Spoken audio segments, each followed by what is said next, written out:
मैं इलाहाबाद का वासी हूँ। इलाहाबाद में ही मेरा जन्म हुआ, शिक्षा वहाँ हुई। उसके बाद रोटी के चक्कर में अलग अलग शहरों में घूमा हूँ। तो लेकिन इलाहाबाद में एक बहुत खासियत है, गंगा और जमुना और वहाँ पर उनका पवित्र संगम। तो पहली कविता है मेरी, प्रयाग तट की भोर।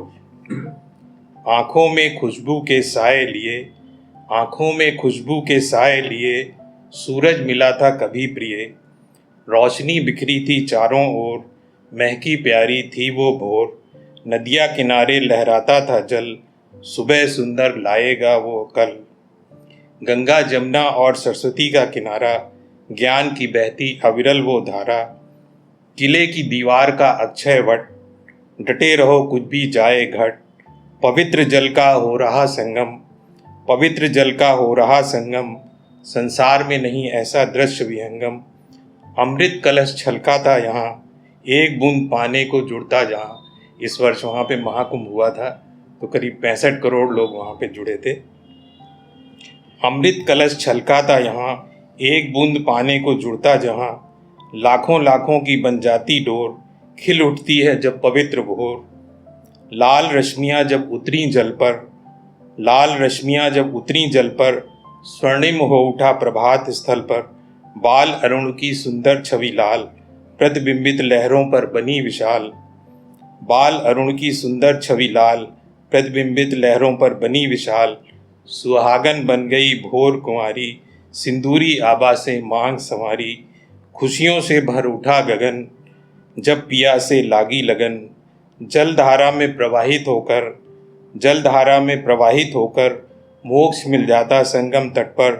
माथे का चंदन महका चारों ओर, प्रयाग तट पर खुशियों की भोर। प्रयाग तट पर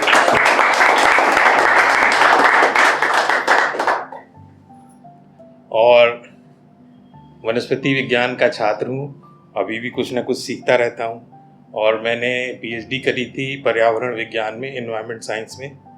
तो जो पर्यावरण का आज विनाश हो रहा है विकास की वजह से, उस पे लिखा है एक कविता, इंसान और पेड़।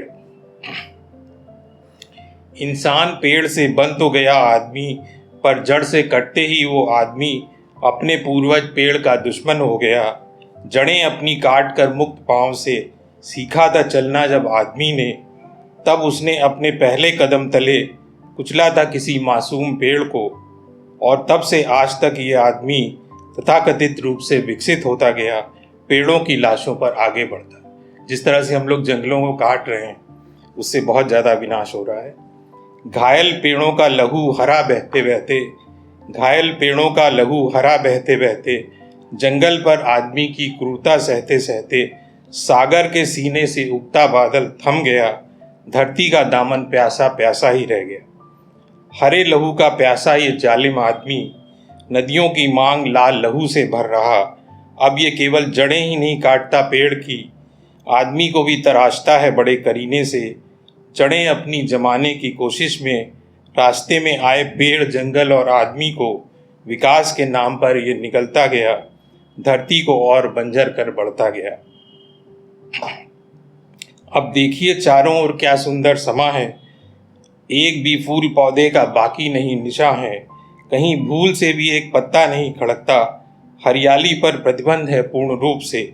अधखिली किसी कली पर भंवरा नहीं मचलता, यह केवल ईंट चूने पत्थर का नगर बन गया, यह केवल ईंट चूने पत्थर का नगर बन गया। जरा देखो तो सही आदमी कितना आगे बढ़ गया, जरा देखो तो सही आदमी कितना।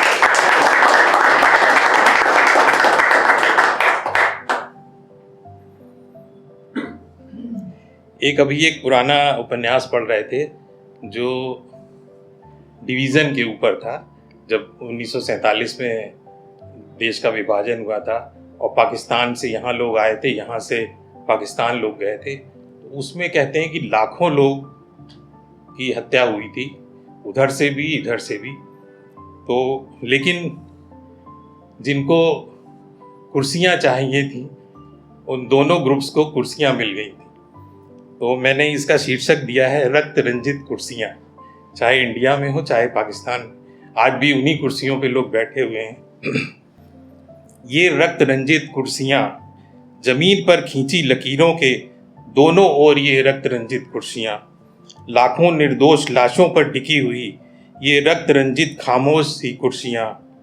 कहते हैं वो कि बिना खटक बिना ढाल, कहते हैं वो कि बिना खटक बिना ढाल मिल गई हमें ये उदास रक्त रंजित कुर्सियाँ।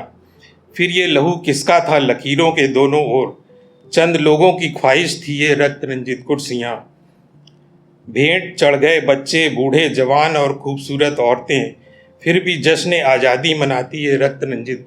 हम हर साल 15 अगस्त मनाते हैं, बट उसके पीछे की क्या कहानी है ये आज के नौजवान पीढ़ी को शायद नहीं मालूम है। भेंट चढ़ गए बच्चे बूढ़े जवान और खूबसूरत औरतें, फिर भी जश्न आज़ादी मनाती है रक्त रंजित कुर्सियाँ। सिंधु रावी चिनाब गंगा में बहता हो लहू किसका था, आज भी पूछती हैं खामोश सी ये रक्त रंजित कुर्सियाँ। लाहौर और दिल्ली में घरों की दीवारों पर लहू के निशान, ढूंढते हैं अब भी वो अंधेरे में डूबी रक्त रंजित कुर्सियाँ। दोनों ओर तड़पते जिस्म देखते हैं रक्त रंजित कुर्सियाँ। कितनी गोदें खाली हो गईं, कितनी मांगें सूनी हो गईं, उन आँखों में हरदम खटकती हैं ये रक्त रंजित कुर्सियाँ। अपनी माटी को छोड़ आए भटकते खाना बदोश जिस्म, आबो दाना ढूंढते हुए ताकते रहते ये रक्त रंजित कुर्सियाँ। आज भी रिफ्यूज़ी नाम से ये लोग अपनी ज़मीन ढूंढते हैं। दिल्ली में भी कई रिफ्यूज़ी कॉलोनीज़ हैं, लाजपत नगर वगैरह। आज भी रिफ्यूज़ी नाम से ये लोग अपनी ज़मीन ढूंढते बहुत हसरत से ताकते रहते हैं ये रक्त रंजित कुर्सियाँ। कुछ लोगों के स्वार्थ से भरे